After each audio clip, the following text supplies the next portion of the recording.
bravefathers.com. Welcome to the Brave Fathers Show. And now, the prophecy.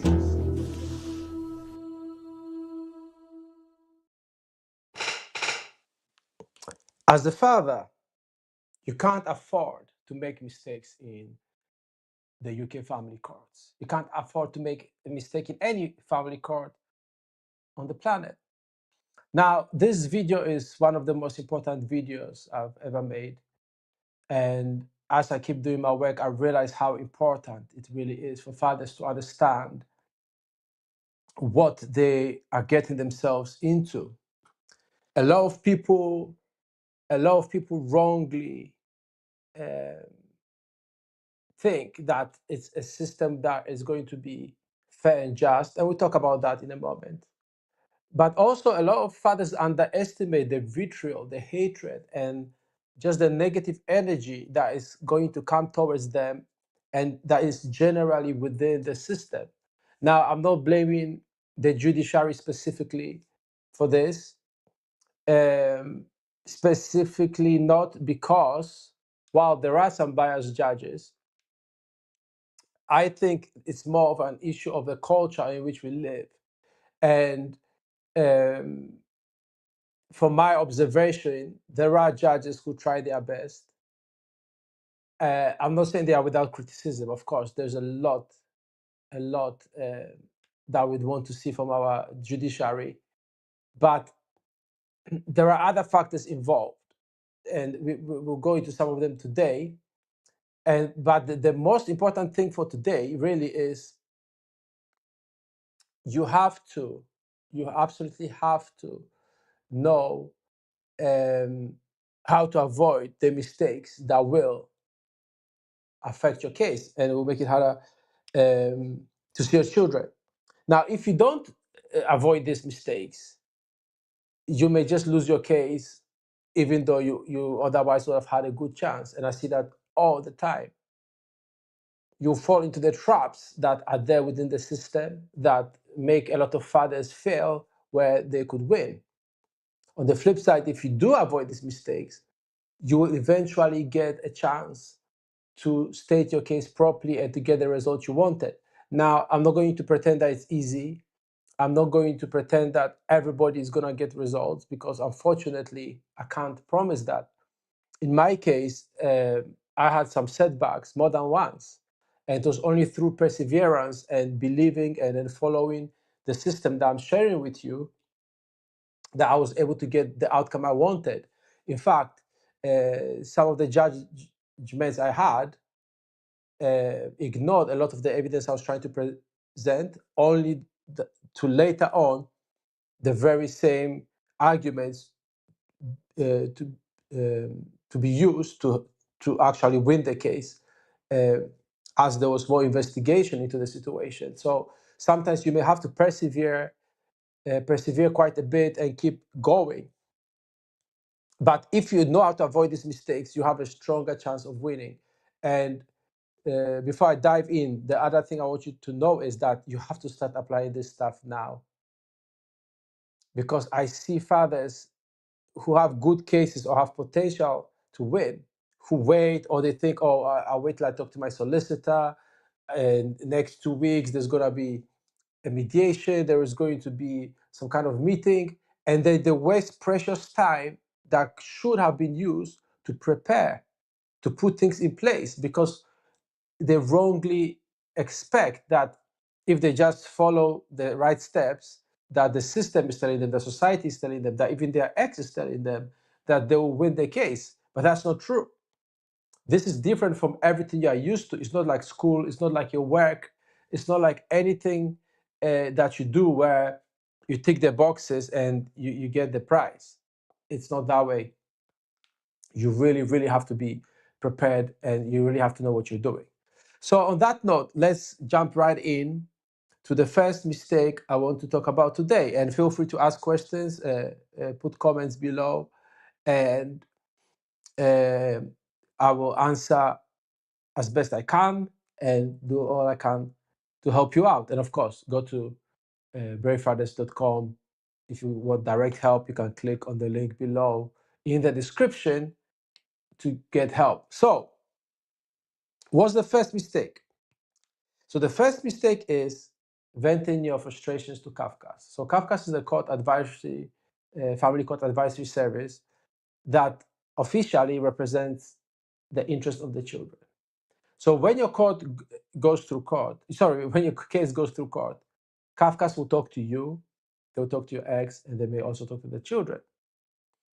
And a lot of fathers don't realize, or they realize it until it's too late, that 90% of your case is decided by what CAFCASS recommends. So you can't just go into the meeting expecting to say your side of the story for them to make a decision. You have to be prepared to the degree that you anticipate some of the questions they're going to ask you. You have to look ahead. You have to be prepared because they are looking for a certain set of answers. They have boxes they tick. And when you say things the wrong way, they will just not just take the wrong box, they'll put the wrong recommendation. When I say wrong, something that is not in your favor. Also, it's not a standard way of doing things. It depends on your case. So depending on what your ex says, depending on what you have said, depending on all the facts and the circumstances of your case, their approach will be different. The label they put on you will be different. But one thing they will not do is create a narrative for themselves that's in your favor without you engineering that narrative. And how do you engineer that narrative? I have some videos about how to talk to CAFCASS. But the most important thing is you have to understand how they think, how they approach things. You have to understand what's relevant to the case from the CAFCASS perspective, who will say they are looking at it from the child's point of view, which for a good part they are. And they will try to also look by instinct at what the mother wants. They have to balance the two. And in most cases, the mother has the advantage because the kids are usually with her.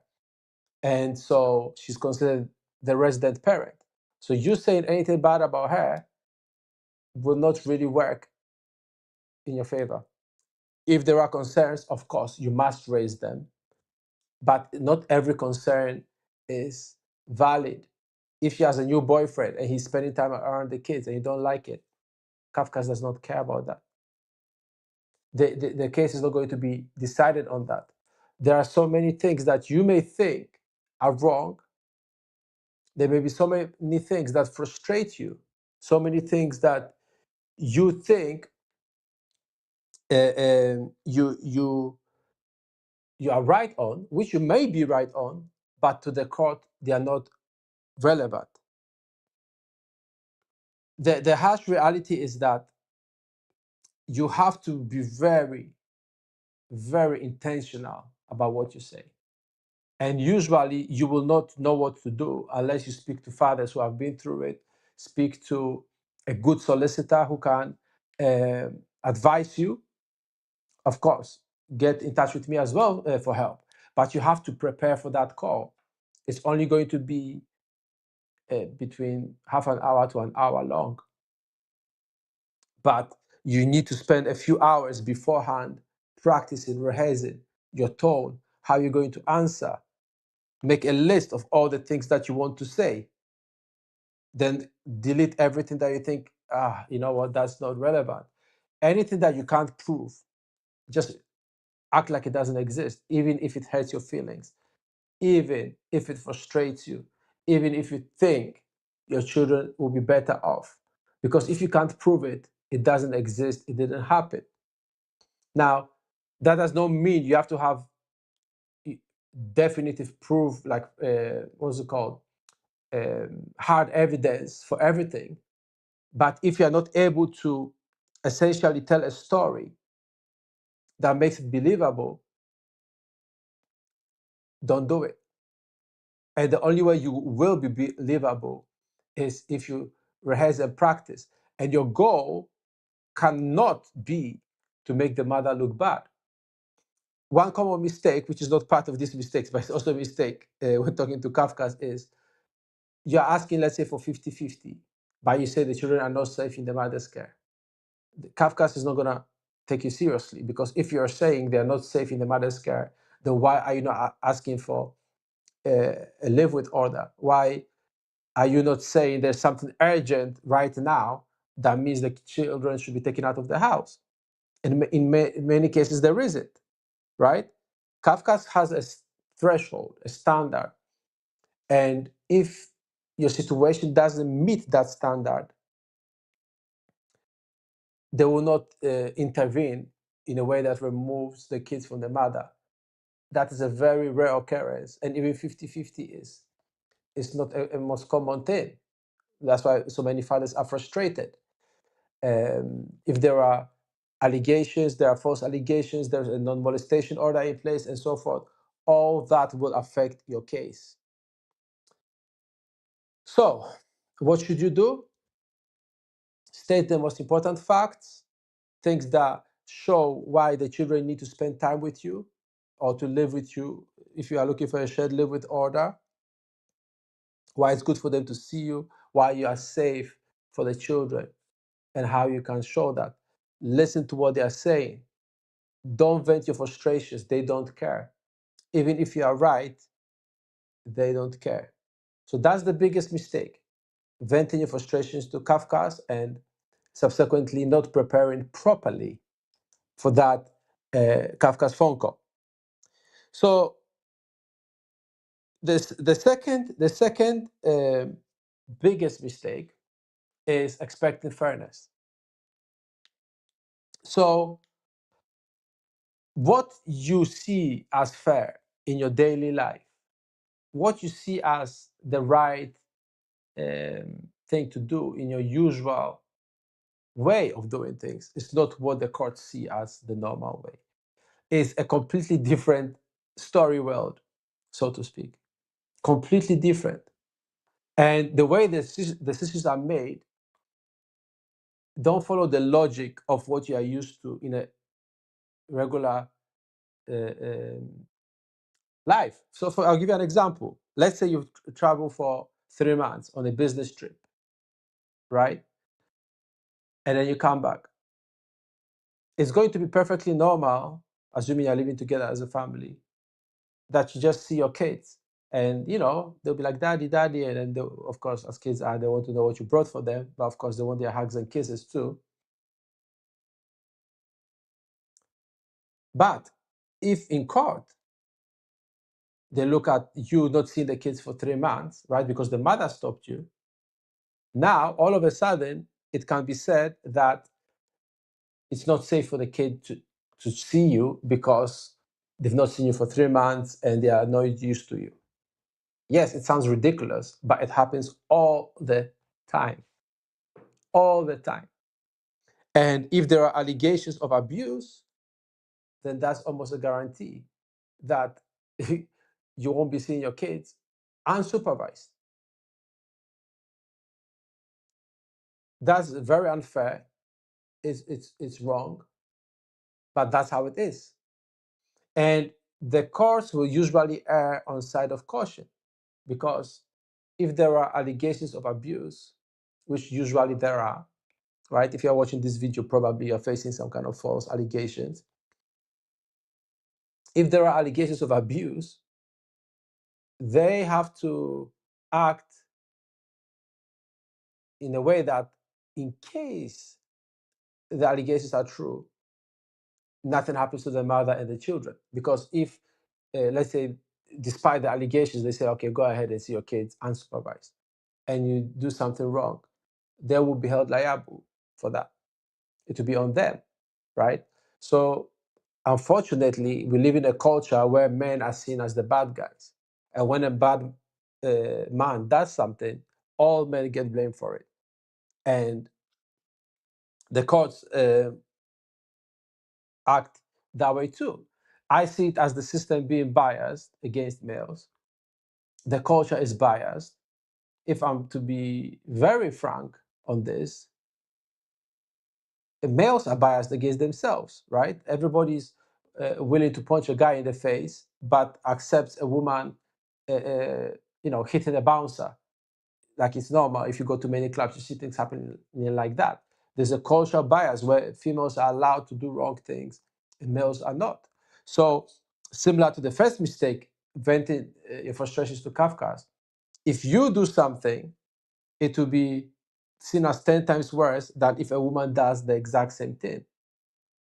So one example I use is during COVID, I remember seeing on one of the charities for children, giving examples of things parents do that are abusive. So there was one where it was like, oh, the mother is shouting, is screaming at the kids, and they're scared or something like that. And it was on the site. And I was surprised. I was like, oh, wow, they're actually holding mothers accountable for their actions. I don't think it took less than a day for that to be taken off the site completely. The system is such that nobody wants to be seen as criticizing women, and is becoming increasingly that way, is becoming more and more that way. So you should expect a lot of it in court. And that's why your preparation is important, and knowing what to say, what to avoid is important, because then you get to a point where the bias is more or less neutral, right? So it's neutralized. And then you can make headway. As I say, often in these cases, you're doing defense, defense, defense, plant a seed, defense, defense, defense, plant a seed. And you're planting a seed for something that comes later. Even if there's an allegation that you have to prove against the mother, you don't rush into it. You have to know how to do it step by step, and you do that by planning. So the mistake of expecting fairness is very, it's a fatal mistake in most cases, because fathers come underprepared. I've seen so many fathers go into non-molestation hearings with absolutely no preparation, besides drinking and then complaining to their friends and ranting online. That's their preparation. You can't do that. You can't do that. You will not be able to win your case that way. And because it's unfair, you really have to prepare. So that's the second mistake, expecting fairness. So we had venting frustrations to CAFCASS, and then the second one is expecting fairness. So the third one is accepting negative recommendations. And this is similar to the second one, because one thing that I've seen, and I've spoken about it quite a bit, is fathers being asked or told by their solicitors to accept a non-molestation order,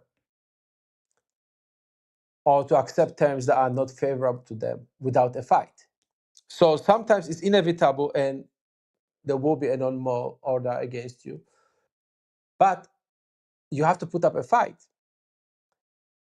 You have to, and to put up a fight again, I've said it so many times, you have to be prepared.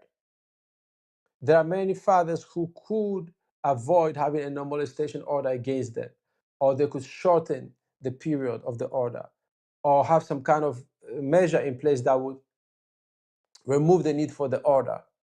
Or if the order is in place, they could have a hearing where they could actually get it removed in future, because a mother can actually ask to extend the non-molestation order. So you can't just accept those things. And some fathers, listening to their solicitors, and again, always listen to qualified legal advice. I'm not qualified to give you that advice, but listen to a qualified legal advisor. At the same time, think about the advice you are following, because some solicitors, some barristers are better than others, like in any other job. And some will take the path of least resistance.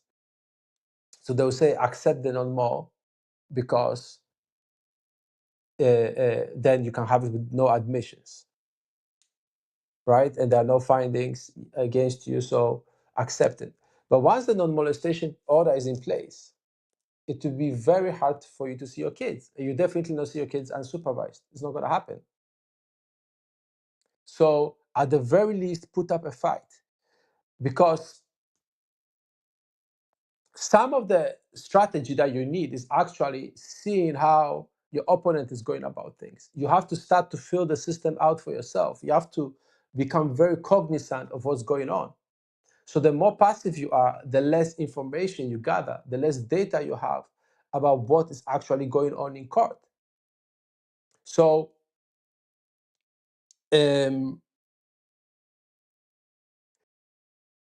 accepting any negative recommendation just like that will not help you, because, and then one thing you should know, in the proceedings, in child proceedings, the status quo is very important.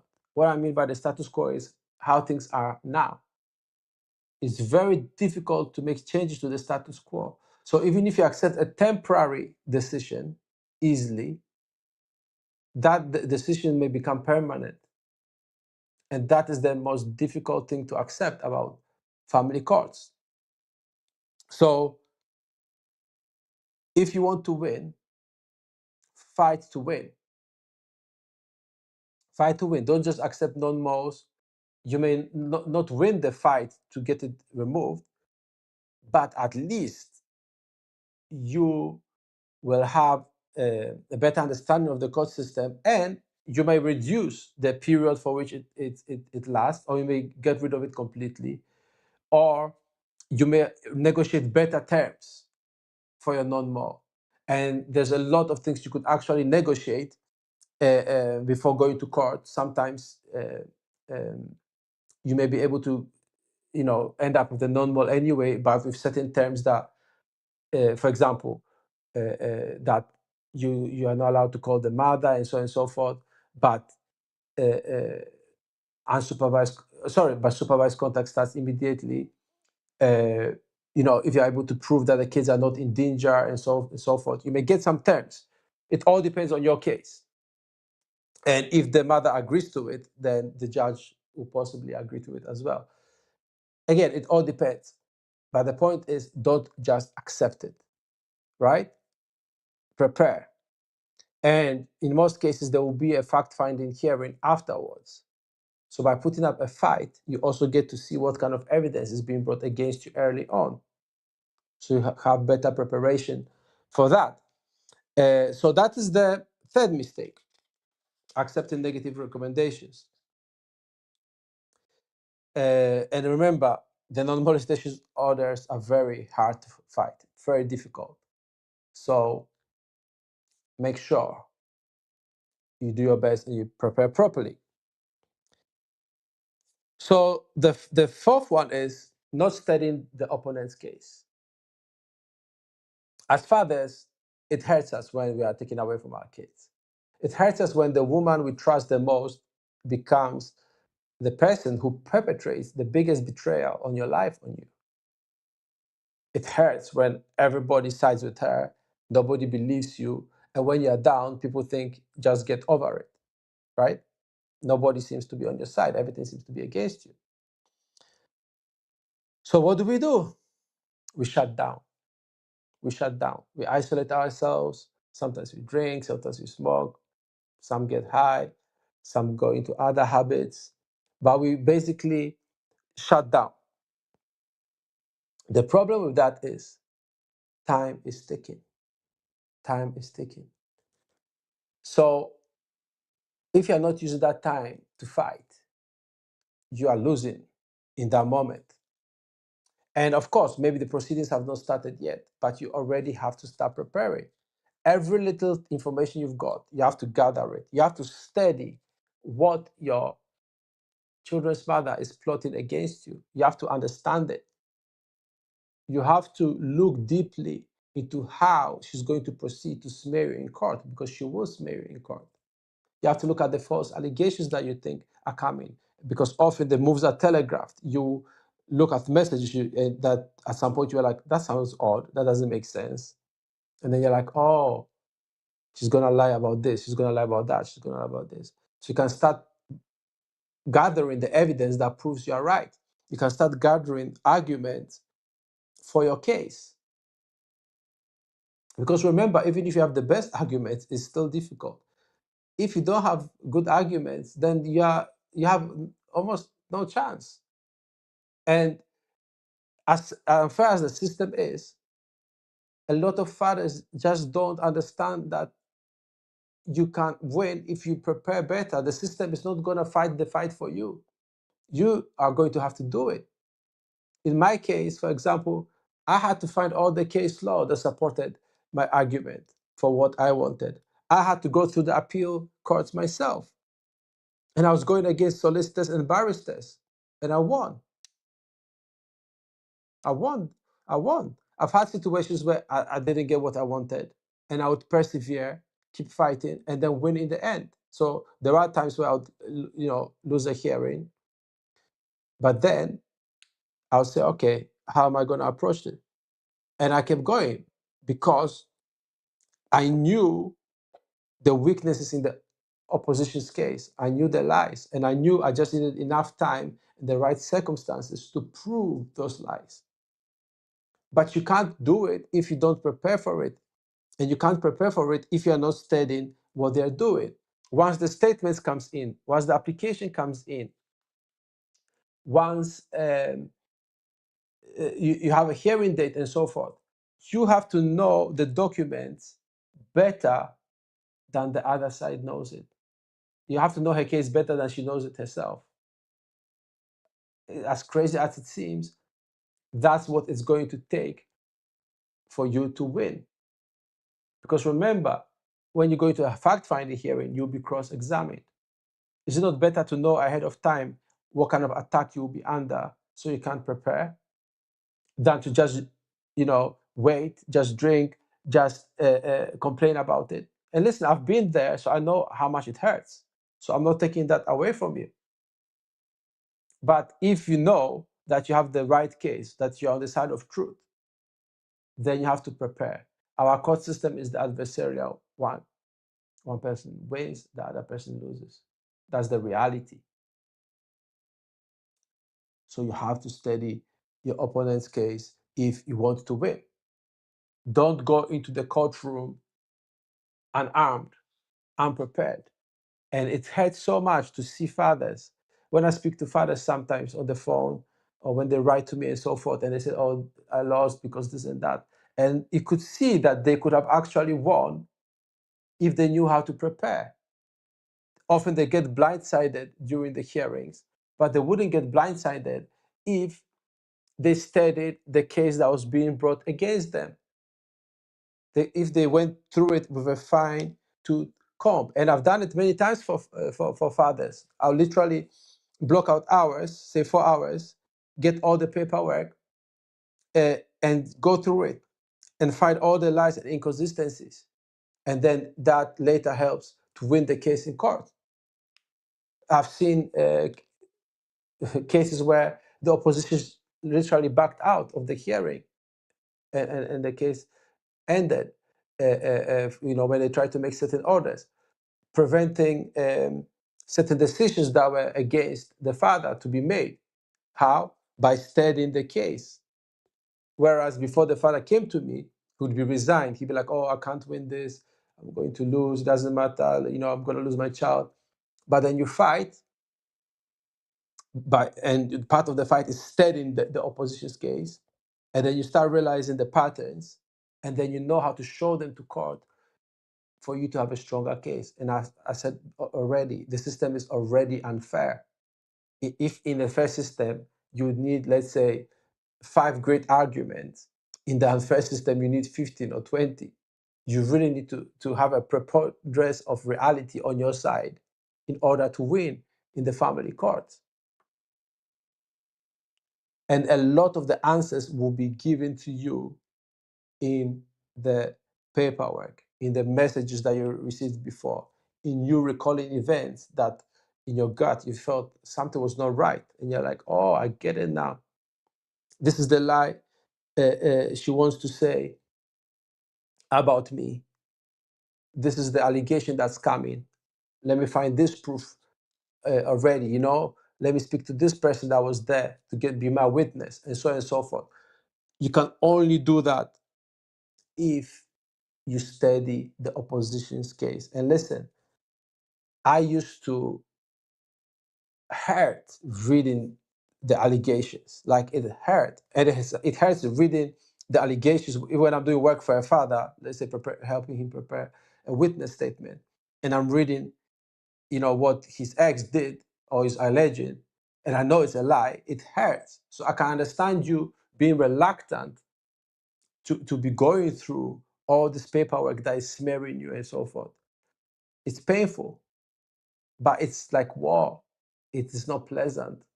And I know you love your kids, and I know you want to fight to see your kids and to spend time with your kids. So you have to put an effort into studying the opposition's case, study the case that is being brought against you. And I've represented myself and gone against barristers and solicitors. And in the beginning, I had a solicitor, and I let her go because I wanted to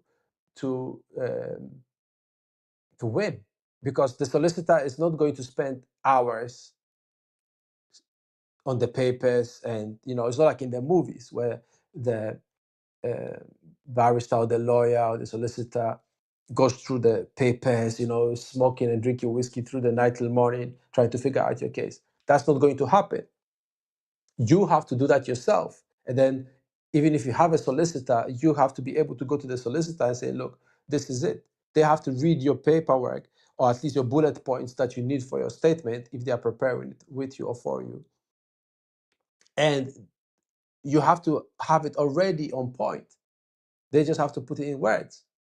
Of course, if you want help from me, I'm here, and click on the link below to go to bravefathers.com so I can help you with your statements to help you win. Or if you're doing it yourself, just follow these tips. But regardless of which way you go, you must study the opposition's case. You have to know it inside out. You have to uh, almost be able to say the words he's going to say. It's like Will Smith. There's a story when he started doing the Fresh Prince of Bel-Air. He knew everybody's lines, so he would be mouthing the lines as they were doing them. And it's caught on film. That's how well you should know your opposition's case. You should be able to predict every single sentence, and when you can do that, that's when you can dodge the punches. That's when you can bring counter arguments. That's how you can fight a case that you can win. How many fathers do it? Most do not do it. Be one of the few who do it, and surprise the judges by how composed you are. Because the next mistake that I want to talk about is getting visibly angry or showing emotions in general. Now, again, it's not fair, but it's the reality. As a man, if you start getting angry in court, it will be straight away used against you. It will also work against the mother to undermine her credibility when she does it, half the time. But in your case, every time it's going to work against you. What do I mean? So I'll give you an example using myself when I first started. So I used to be like this, right? I was literally breathing hard. Like I was so angry because I would be hearing allegations about me that I knew were lies. The barrister or the solicitor is saying them like she witnessed them herself and making me look like this monster, this horrible person, this horrible person. And I was just angry because I could see the bias against me. I could see like I would say something and to be ignored. I could see, I've seen it in court, like I can see that what I'm saying or what my solicitor at the time is saying for me is falling on deaf ears. But the opposition side is like gospel coming from the Lord above, right? They are paying attention, they are writing it down, and so on and so forth, right? On on the flip side, if you start crying when giving testimony, oh, I miss my kids, like none of that. It is a mistake. Look, they'll just see you as you are not emotionally stable. That's it. It is not fair. I said already, right? I think the second mistake was expecting fairness is a mistake. But any kind of overly emotional behavior, whether anger or whatever it is, sadness, crying, it will work against you. Because under the pressure of the court, your ability to stay calm and focus, like really focus on the kids and what's best for them, is the majority of what wins you the case, as far as people trusting you is concerned. So a lot of people talk bad about CAFCASS, and I don't agree with a lot of what CAFCASS is doing. At the same time, when I applied these techniques, well, fair enough, to be fair, it was at the time it was before COVID, but the CAFCASS paid for my contact center to start with. So all the sessions that they required to be taken before they could make a further decision, CAFCASS paid for it. CAFCASS paid for it. Later on, I started paying because things prolonged and things like that. But that was my call because I was losing. And I realized I have to do something. So I said, let's continue with the supervised contact because I didn't know a lot of the stuff that I know now. I really didn't know a lot of the things that I know now. So by the beginning, they paid. Why? Because I realized early on that I have to stay calm, that I can't focus on all the negative things that the mother was doing, and I should focus on the kids. So that helped me to start gaining ground, start making progress, gaining traction, right? And I remember the solicitor telling me in court, like, why are you breathing so hard? Stop breathing so hard. Stop breathing so hard. And then it hit me, like, I was like, whoa, I must look crazy. So then somebody is saying you're violent, and then you're like this in court.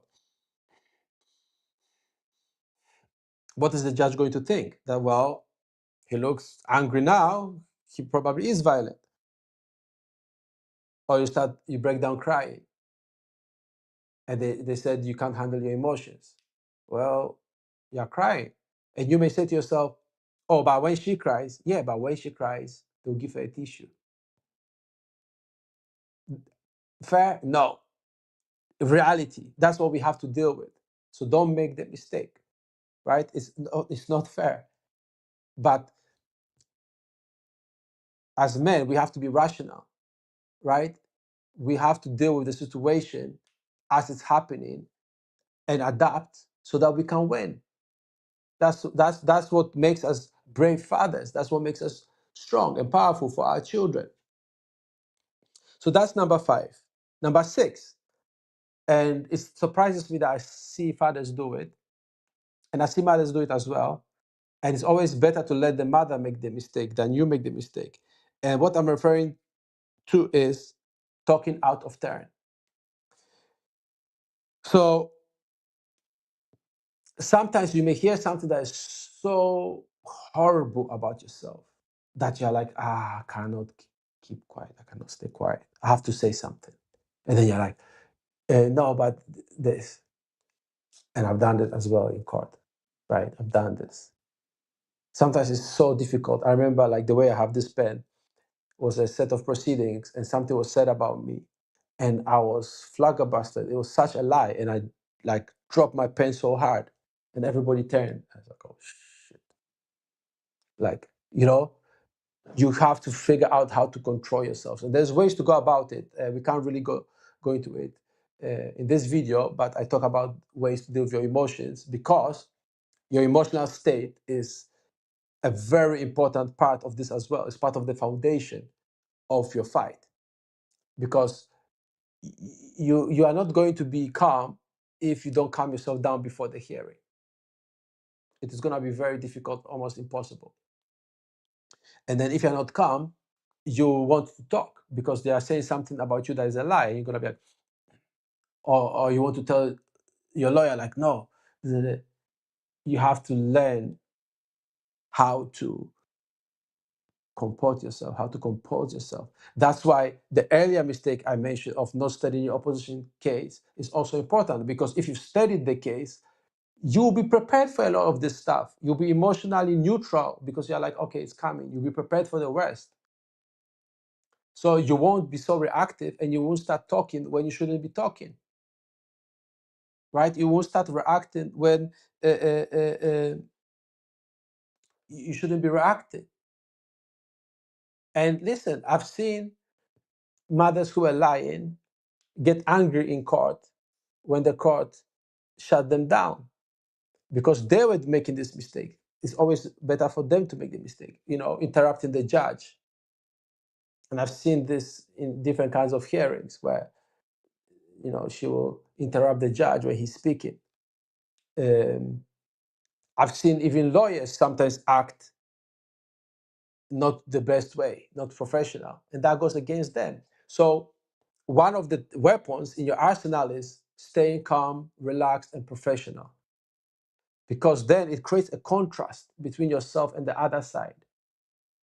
And it allows the judge, CAFCASS, and whoever else is dealing with your case to relax.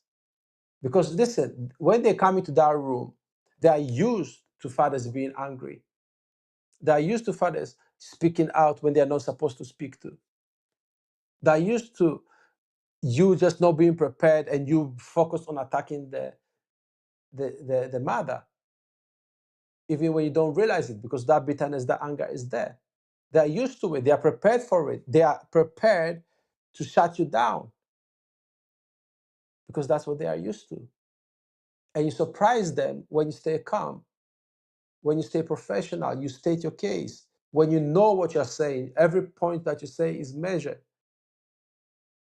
And one thing that always gives me satisfaction is when a judge says, oh, we're not expecting this.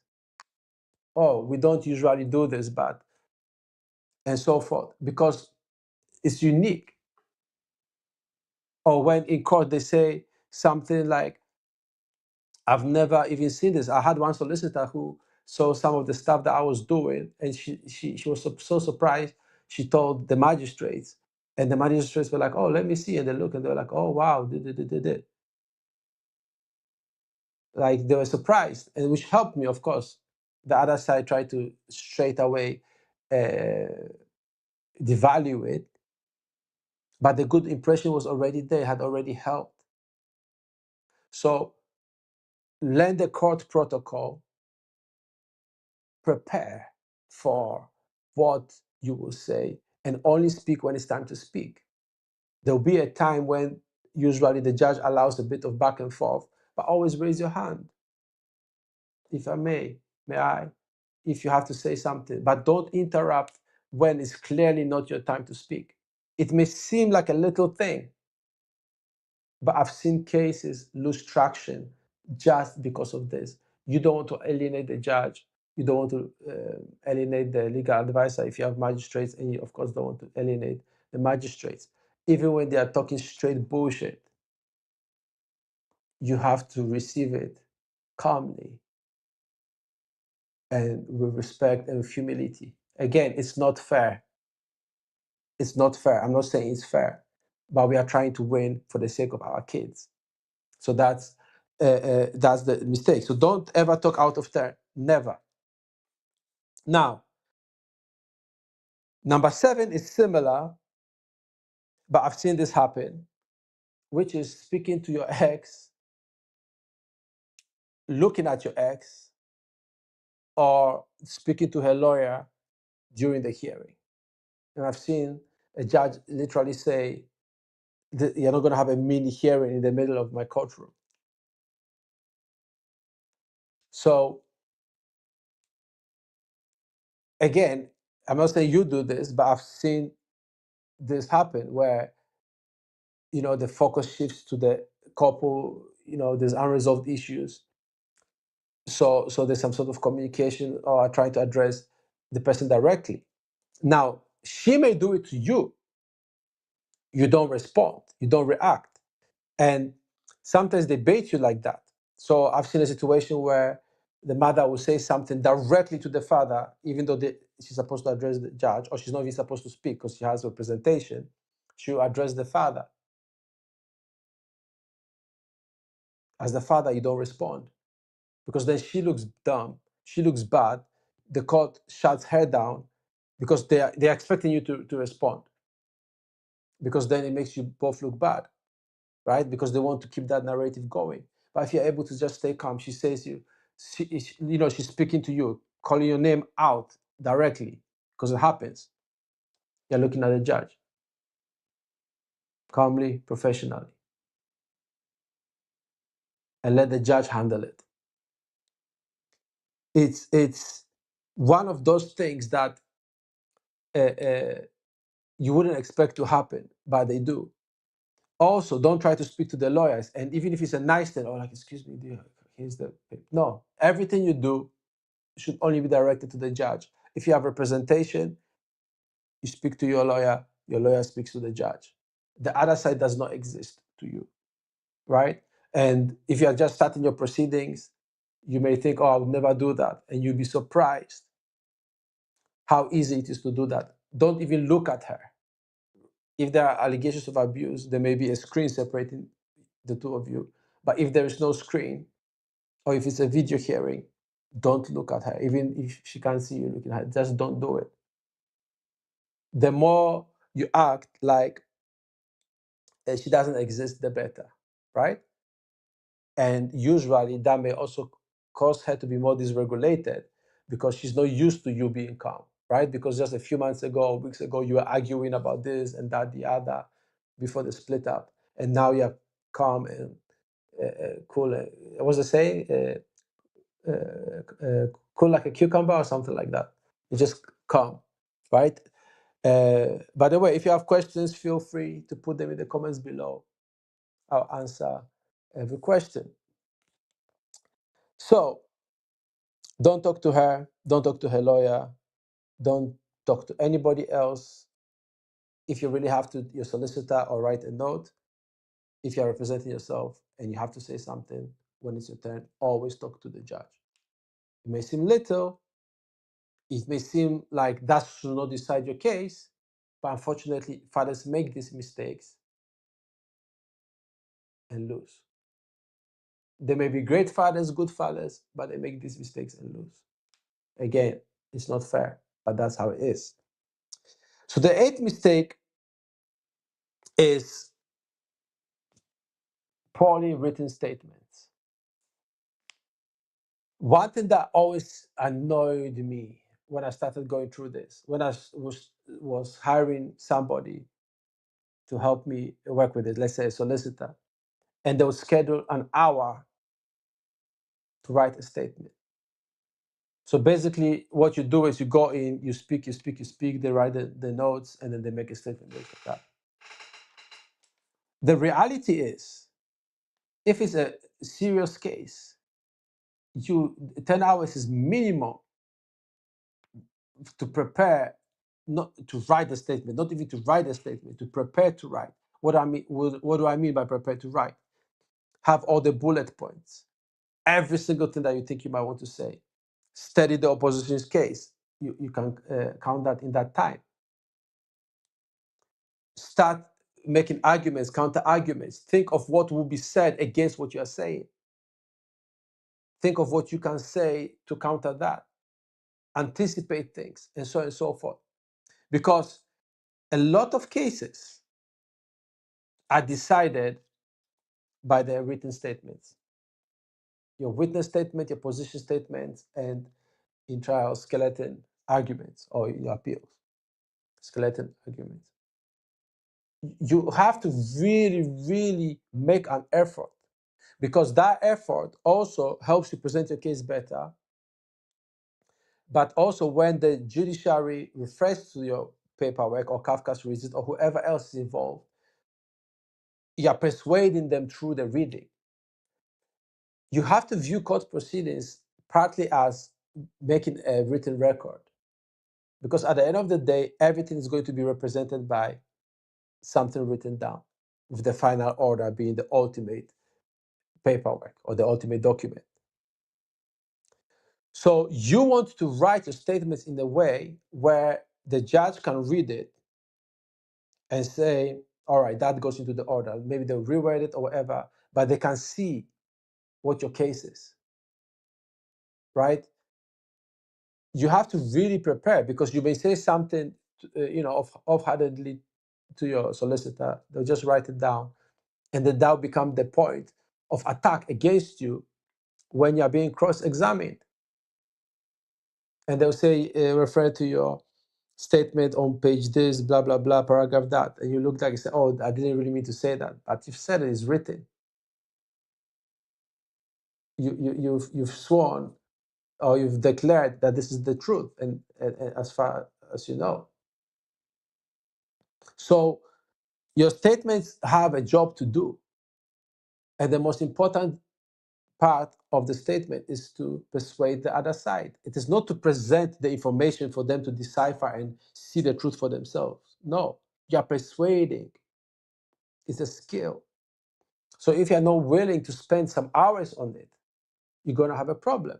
Now, if you have a solicitor helping you, then you should still do this, so that when you go into that 1 hour or 2 hour meeting or whatever, or 3 hour, or whatever, however long it is, you can present the most important things that you think. They may give you their feedback, but at least you have better use of that time than shutting down, being frustrated, and say, oh shit, I have to see my solicitor at 10 o'clock.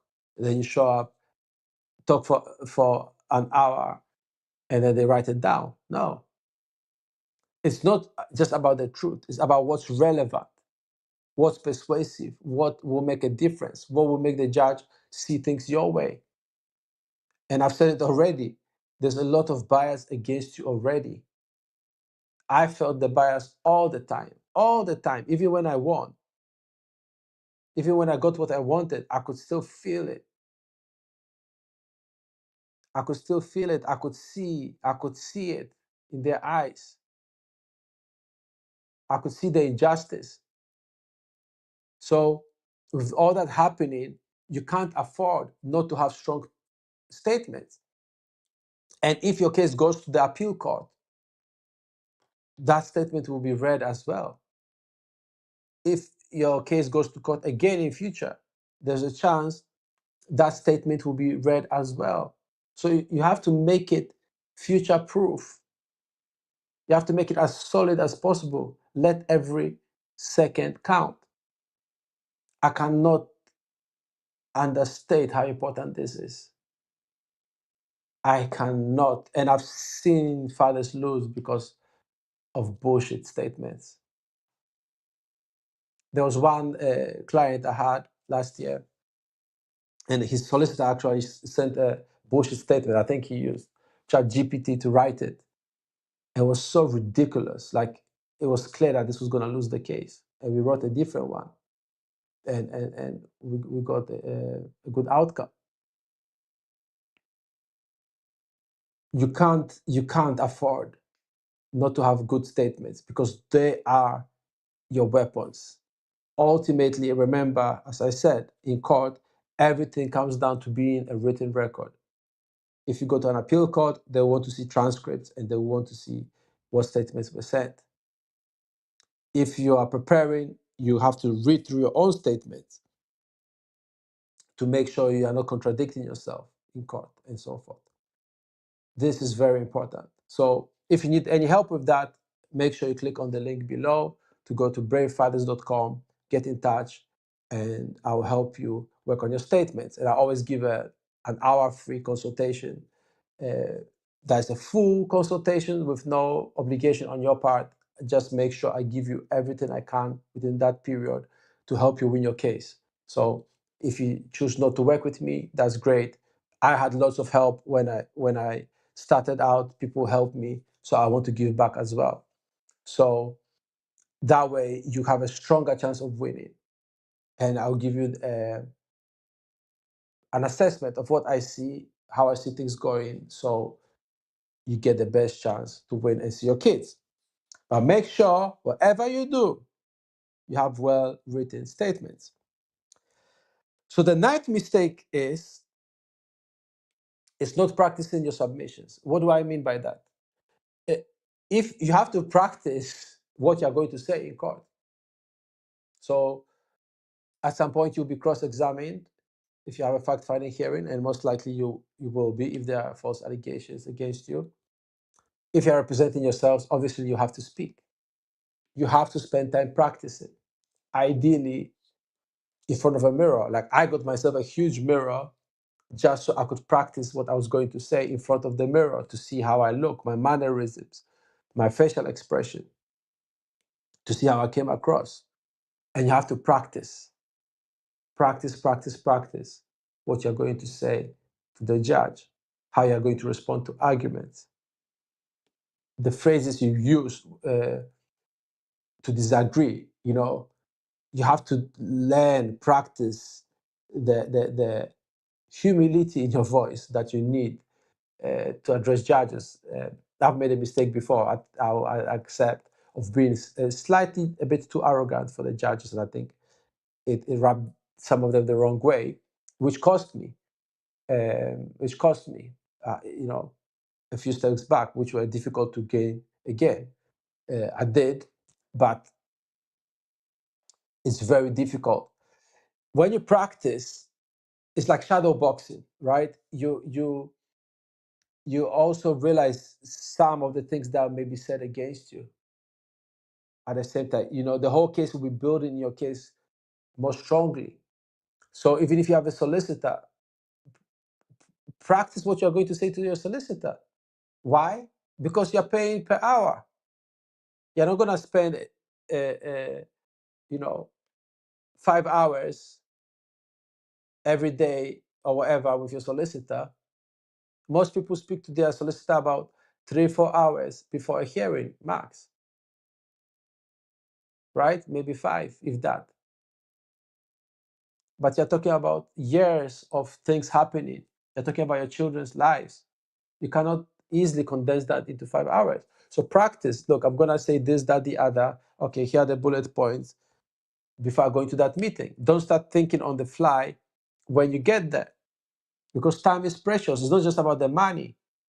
Time is precious. You want to win your case, and you want to win as quickly as possible, because the longer it drags, the longer you don't see your kids, the more that becomes the status quo.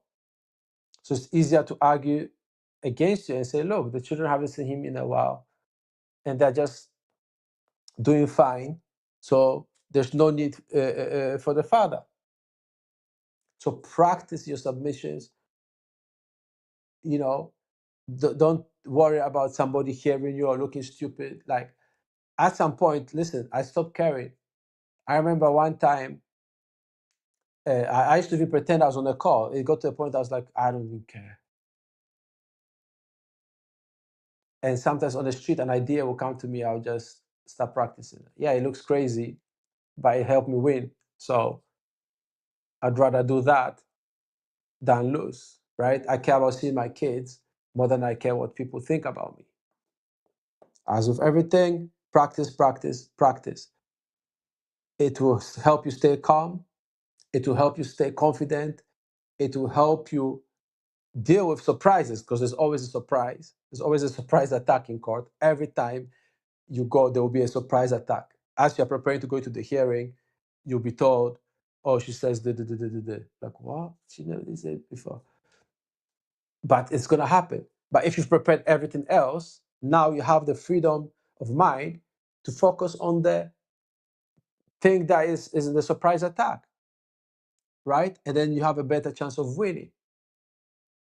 Again, defense, plant a seed. We are thinking long term.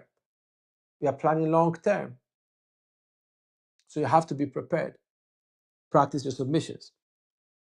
And the last mistake is what I've been saying the whole time, is not preparing ahead. Look, I'm going to say it again. Yes, go and get qualified legal advice. Always.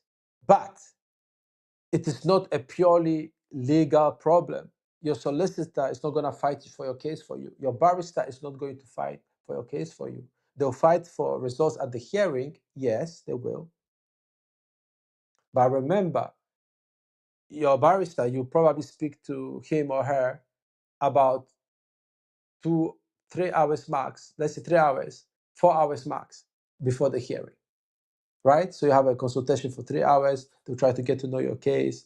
They'll spend some time reading and so on and so forth. But then they'll go straight to the hearing. And I've seen situations where literally on the day of the hearing, the client meets the barrister, because I assist fathers who have solicitors as well, and I help them instruct the solicitor or the barrister. And I've seen literally 30 minutes before the hearing, they arrive. So you have to prepare so that you have what you need for those 30 minutes. But it's not just that. So here's one of the tips that I never hear anybody talk about. It is the facts of the case that matter, ultimately, right? And again, you have to know which facts are relevant. But an example I often use is, let's say you're fighting for overnight stays. Do you have everything that the child needs for the overnight stay? Right? And a lot of fathers be like, oh, yeah, I've got a room. It's like, that's not enough. Find out the color your kid wants. This is just an example. And I understand it's not always possible, but this is just an example. Find out the color. Find out what toys or what clothes, whatever it is that you're getting for the child, and get them, put them in that room. When CAFCASS talks to you or when they come over, show them that room. Your solicitor cannot do that for you. And many solicitors will not give you this advice because it's not a legal advice. That is just advice on how to create an impression on the court. If the CAFCASS officer is not coming in, at least when you have it, you can say, this is what I've got. You can take pictures and add it in your witness statement, that here are the things I've got to make the child comfortable. So when you have that effort combined with all the other stuff, as an example, then you are persuading with not just your words, but also your actions. But that is part of your preparation. If you know you drink too much, right? And my hand up, I was drinking too much at some point. Cut it down. Why? Because when you go into the fact finding, you may be ordered to do an alcohol test. If you smoke too much weed or you smoke weed, you may have to prepare by cutting it down. These are just examples, but because if there's a test, at least you can be confident that it's gonna come out the right way. You have to prepare, like I said earlier, practicing your submissions. You have to change the status quo so that it looks in your favor, so it works in your favor. If you need witnesses, all those things, don't wait till the last minute. The painful time that most of us shut down should be used productively to build yourself up, to have a different kind of energy, so that there's that energy in your voice when you speak, so that your demeanor is different. So when you walk into the courtroom, you look like a responsible father who loves his kids. Right? And I understand, listen, I understand when I think back before I won a shared live with order, how hard it was. You know, imagine seeing your kids across the street and you're not allowed to walk up to them. Or you know that if you do, it will create a problem for you. It's painful. I understand it. And many of us go through this. But you can't let those emotions bring you down completely. But it's also part of your preparation. Grieving, crying your fucking eyes out, right? When nobody is seeing you, nobody needs to see that. Like I had actually lived in a place where everybody was crazy there. So nobody cared about me crying because everybody was crazy. So I stayed there for a while just to get it out of my system. Just to get it out of my system. It's part of your preparation. There are so many things. Obviously, we are about running out of time, so I can't go into it. But The mistake, I see it all the time. Fathers say, oh, I have a hearing in 4 weeks, I have a hearing in 3 months. And in the meantime, they do nothing. They just wait. You have a child in a contact center. Prepare. How much time are you going to have? 1 hour. Okay. You take a pen and paper. Here are the 10 things I could be doing. What is the report going to say about you? Do you know what to do so that the report looks positive? No? Then you have to prepare. Every single thing you are doing in your life up to the end of proceedings is preparation for the hearing. The supervised contact sessions. Don't just wing it. Don't just bring lots of cool stuff. No, literally run through it. Like, it may seem extreme, but that's how biased the system is against you. That's how biased is against you. So you have to do 10 times more just to get one step forward. And it's a long game. You don't win it in one hearing. Like I said earlier, your CAFCASS call, 90% of the decisions will be made there. So that's another preparation. Practice your call, rehearse your call. Prepare for everything. It breaks my heart when I hear fathers say, oh, look, I've seen even fathers go into fact-finding hearings with no preparation. No preparation whatsoever. And they get blindsided. They get destroyed. And then a lot of fathers also resign because they know it's unfair. They know it's biased. So they're like, what's the point of making an effort? Well, if you can just get this much more advantage, if you can get an extra hour with your kids, an extra night, extra day, extra phone call, all that builds up, all that accumulates. Because the more you have, the more you can get, right? It's like the rich get richer, the poor get poorer. The more you contact you get, the more contact you get.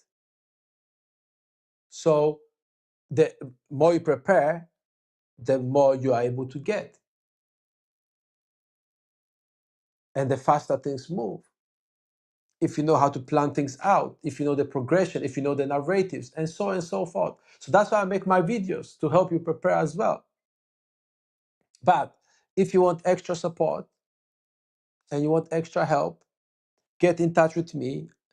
Click on the link below to go to bravefathers.com, bravefathers.com. Get in touch right now and let's schedule a meeting and let me help you. We'll discuss your current situation, the obstacles that seem to be in your way, because every case has unique obstacles, right? There are certain things in common, but you will have a certain unique set of circumstances and the best way forward. And like I said, my first consultation is always absolutely free and is a proper consultation. It's not a sales pitch from beginning to the end or whatsoever. Of course, if you are interested in my services, I'll explain to you how I work. At the same time, I try to give a lot of information in my live videos and in my other videos, so you can still do it by yourself. But having the support, having somebody who understands what you've gone through, what you're going through, helps a lot. And I always try to give the kind of help I wish I had before my situation happened, that I wish people told me, because a lot of things people don't tell you.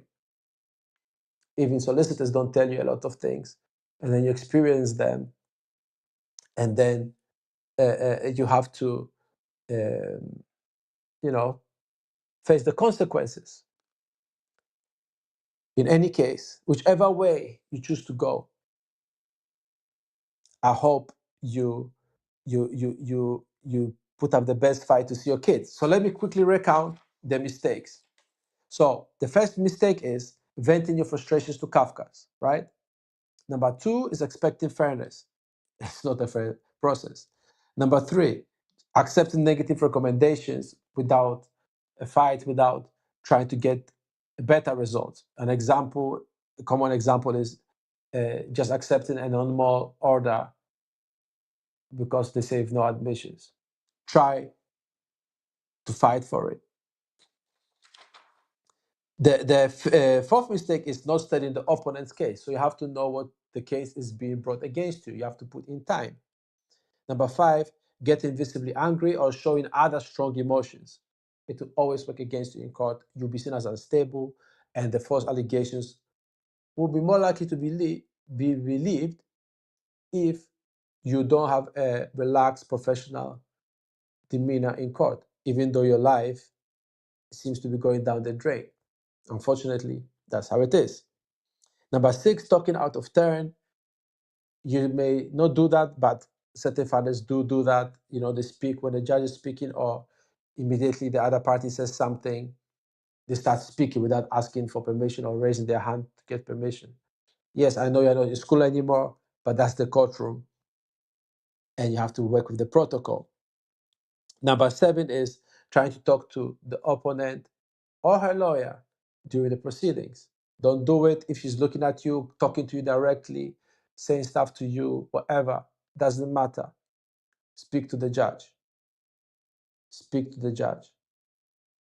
Nobody exists in the courtroom apart from you, perhaps your solicitor or barrister, and the judge. That's it. Everything else does not exist. Focus. And remember, you're doing this for your kids.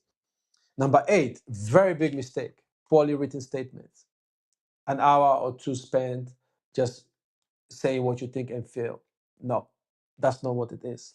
You have to know what goes into a statement, how to persuade. If there's case law that supports your situation that you may have to bring in, and so on and so forth, you have to really prepare for that. And it's a mistake to have a poorly written statement. And when I say poorly written statement, I don't mean that it doesn't have good grammar. You can have great grammar. You could even say exactly what you want to say.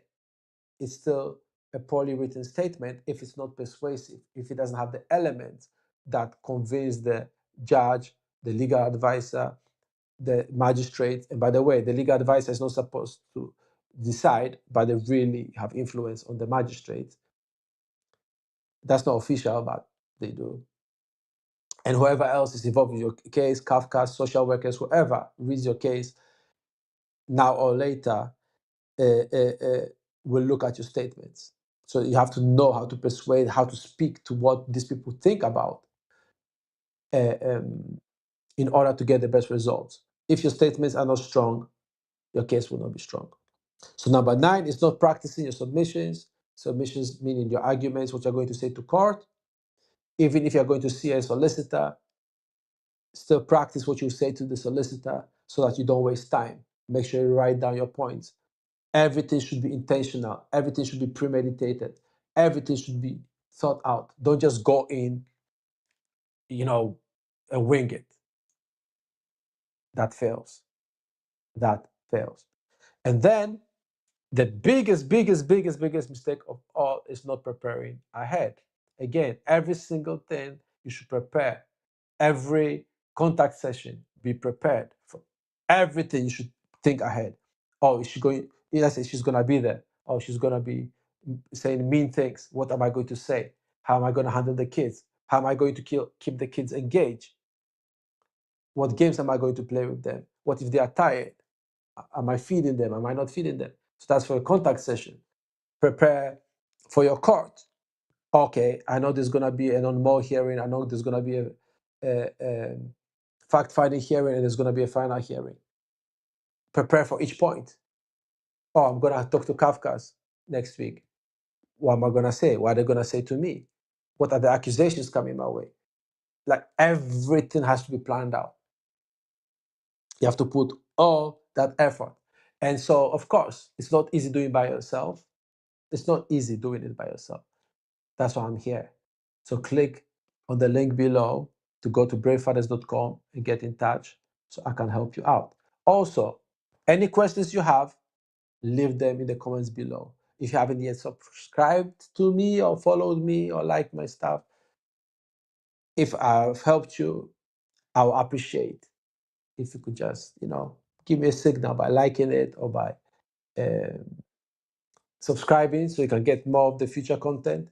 If you have things you want me to cover that I've not covered, let me know, and make sure you also ask questions below. So on that note, thank you so much. My name is John Paul. I'm from bravefathers.com. And remember, when in doubt, you are the truth. I'll see you again soon. All the best. Thank you for joining. bravefathers.com